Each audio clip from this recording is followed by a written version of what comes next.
Hello प्यारे बच्चों, welcome to शिक्षा सारथी बाई पीके।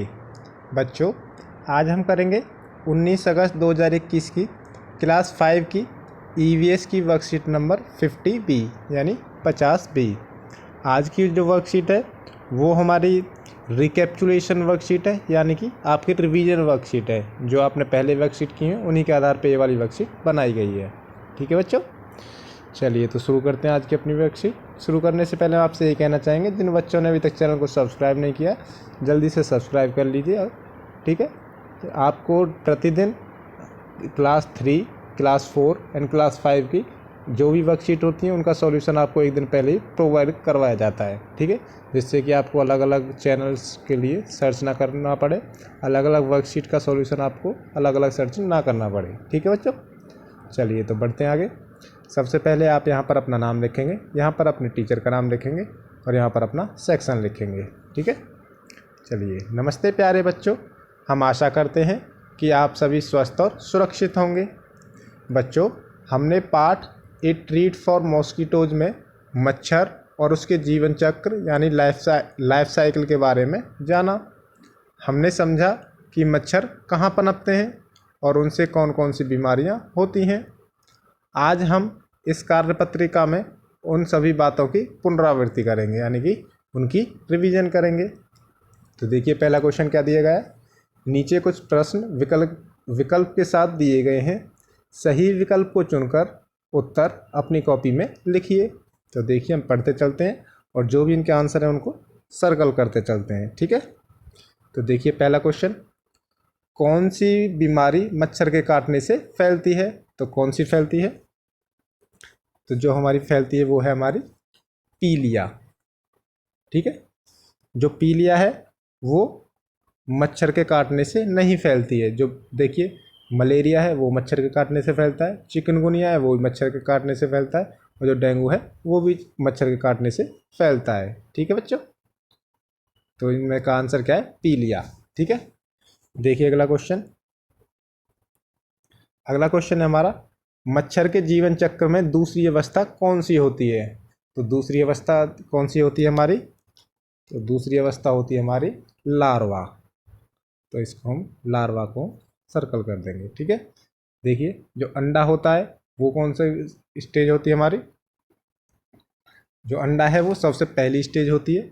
इसके बाद आता है हमारा लार्वा, उसके बाद तीसरा नंबर का आता है प्यूपा और चौथे नंबर पर आता है वयस्क। ठीक है बच्चों, चलिए करते हैं अगला क्वेश्चन। कौन से मौसम में मलेरिया सबसे ज़्यादा फैलता है? तो कौन से मौसम में फैलता है? तो आपको ये तो आसानी से पता होगा, ये कौन से मौसम में फैलता है? बरसात के मौसम में। ठीक है, बरसात जब आती है तो उसमें सबसे ज़्यादा मच्छर फैलते हैं। ना गर्मी में फैलते हैं ना ही सर्दी में फैलते हैं। ठीक है, चलिए अगला क्वेश्चन करते हैं। अगला क्वेश्चन है हमारा, डेंगू किस कारण या किसके द्वारा फैलता है? तो डेंगू किसके द्वारा फैलता है? तो ये फैलता है मादा एना एना एल्वोपिक्स की वजह से। ठीक है, तो इसका आंसर क्या है? एडीज एल्वोपिक्स। ठीक है बच्चों, चलिए बढ़ते हैं आगे। नीचे दी गई कविता की सहायता से नीचे दिए गए प्रश्नों के उत्तर अपनी कॉपी में लिखिए। ठीक है बच्चों, देखिए पहला क्वेश्चन, पहले इसको पढ़ लेते हैं, उसके बाद क्वेश्चन का आंसर करेंगे। किसी भी मौसम में मिल जाता हूँ, लेकिन बारिश में सबसे ज़्यादा पाया जाता हूँ। मलेरिया डेंगू जैसी बीमारियाँ फैलाता हूँ। कूड़े कचरे से लेकर साफ पानी में रह जाता हूँ। मुझसे लोग अपनी जान बड़ी मुश्किल से बचाते हैं। मच्छरदानी और मच्छर भगाने वाली क्रीम लगाते हैं। पूरे कपड़े पहनकर ही बाहर जाते हैं, तभी बीमारियों से बच पाते हैं। ठीक है बच्चों, जवाब समझ में आया होगा आपको। इसी आधार पे आपको नीचे कुछ क्वेश्चन दिए गए, इनके हम आंसर इसी में से ढूंढेंगे। ठीक है बच्चों, चलिए पहले इसको मिटा देते हैं। तो देखिए पहला क्वेश्चन, मच्छर सबसे ज़्यादा कौन से मौसम में फैलते हैं? तो देखिए हम सर्कल करते चलते हैं, जिससे कलर से हम आप यहाँ पे टिक करेंगे उसको हम सर्कल कर देंगे। ठीक है, तो मच्छर सबसे ज़्यादा कौन से मौसम में फैलते हैं? तो यहाँ पे आएगा बारिश पे। ठीक है, तो हम इसको आप इनको लिख कर करेंगे हमारे पास जगह ज़्यादा नहीं है, इस वजह से हम सर्कल करके आपको बता रहे हैं। ठीक है, इसके बाद दूसरा है हमारा मच्छरों द्वारा कौन सी बीमारियां होती हैं। तो मच्छरों द्वारा कौन सी बीमारियां होती हैं? तो मच्छरों द्वारा होती हैं मलेरिया और डेंगू जैसी बीमारियां। ठीक है बच्चों, अगला क्वेश्चन है हमारा क्वेश्चन नंबर 3।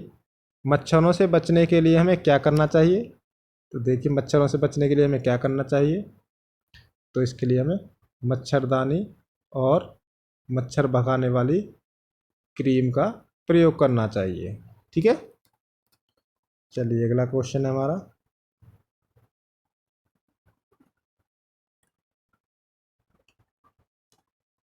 अगला है हमारा मच्छर कहाँ पनपते हैं? तो मच्छर कहाँ पनपते हैं? तो मच्छर कूड़े कचरे से लेकर साफ पानी में पनपते हैं। ठीक है, तो ये वाला इसका आंसर हो जाएगा। चलिए बढ़ते आगे।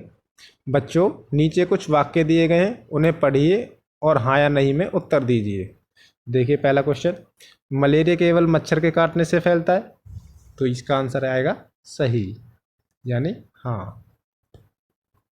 ठीक है, दूसरा है हमारा मच्छर केवल पानी में ही अंडे देता है। मच्छर केवल पानी अंडे जो अंडे हैं वो पानी में ही देता है। तो ऐसा ज़रूरी नहीं है। ठीक है, ठीक है, तीसरा है हमारा मच्छर रुके हुए पानी में सबसे ज़्यादा फैलते हैं। तो ये वाला सही है हमारा, तीसरा हमारा सही है। इसके अलावा चौथा है हमारा मलेरिया रोग होने से हमारा लीवर मजबूत होता है। तो मजबूत नहीं होता, ये कमज़ोर होता है। ठीक है, पांचवा है हमारा मलेरिया डेंगू और चिकनगुनिया तीनों ही रोगों में हमें बुखार आता है। तो हमें बुखार आता है, ये वाला सही है। ठीक है बच्चों, चलिए अगला क्वेश्चन है मच्छरों के विभिन्न अंगों के नाम अपनी कॉपी में लिखिए। तो पहले देखिए हम इनके में अपना नाम वो मच्छर के अंगों के नाम लिखेंगे। चलिए तो यहीं लिख लेते हैं, हम थोड़ा बड़ा करके लिख लेते हैं। ठीक है, तो देखिए पहला कौन सा होता है? पहला होता है अंडा। ठीक है, दूसरा होता है जो अभी हमने ऊपर भी किए थे ये वाले। तो दूसरा होता है हमारा लार्वा। ठीक है, तीसरा कौन सा होता है? तीसरा होता है प्यूपा। और चौथा होता है हमारा, क्या होता है हमारा? तो चौथा होता है वयस्क।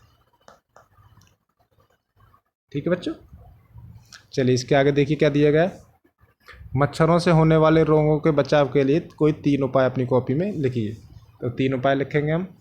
तो देखिए, तो पहला हम क्या क्या करना चाहिए? पानी इकट्ठा नहीं होने देना चाहिए। पानी इकट्ठा ना होने दें, ना होने दें। ठीक है, इसके अलावा दूसरा क्या हो सकता है? पूरे कपड़े पहने, पूरे कपड़े पहने। ठीक है, इसके अलावा तीसरा क्या हो सकता है? तीसरा हो सकता है मच्छरदानी का प्रयोग करें, मच्छरदानी का प्रयोग करें। ठीक है बच्चों, तो बच्चों आज की वर्कशीट में इतना ही दिया गया था। आशा है ये वर्कशीट आपको समझ में आई होगी। थोड़ी बड़ी जरूर हो गई है, लेकिन आप क्या अच्छी तरह समझाने के लिए हमें थोड़ी बड़ी वर्कशीट बनानी पड़ेगी। ठीक है बच्चों, तो आशा है आपको समझ में आई होगी, अच्छी लगी होगी। अच्छी लगी है और समझ में आई है तो इस वीडियो को लाइक करें, चैनल को सब्सक्राइब करें और अपने दोस्तों के साथ शेयर ज़रूर करें। ठीक है बच्चों, चलो तो मिलते हैं अगली वर्कशीट में। तब तक के लिए थैंक यू एंड बाय।